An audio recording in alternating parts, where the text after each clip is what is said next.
তাদেরকে জিজ্ঞাসাবাদে জানা যায় তারা এই শাহাদাতকে ছিনতাইকারী সন্দেহে মারধর করে।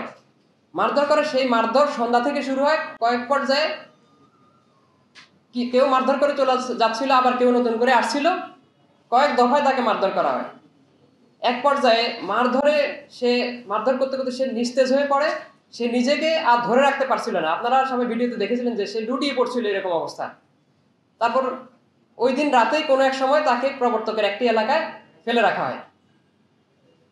জিজ্ঞাসাবাদে তারা জানায় যে তারা এই তিনজনই এই ঘটনার সাথে সংশ্লিষ্ট ছিল এবং আরো অনেকে এই ঘটনার সাথে সংশ্লিষ্ট আছে। পুলিশ সংশ্লিষ্ট অপরাপর অন্যান্য আসামিদেরকে গ্রেপ্তারে অভিযান অব্যাহত রেখেছে। ওকে বেঁধে পিটানোর সময় তারা এটা ভিডিওটা আবার তাদের গ্রুপে আপলোড করে বলা হচ্ছে যে এরকম একজনকে ধরা হচ্ছে, মোবাইল চোর, ছিনতাইকারী, তাকে সেই জন্য তারা তাকে মারতে হবে। তারা আবার আহ্বান করতেছিল যে আসো সবাই ওকে মারতে হবে। ওই গ্রুপের সদস্য আমরা দেখলাম যে 130 জন সদস্য ওই গ্রুপে।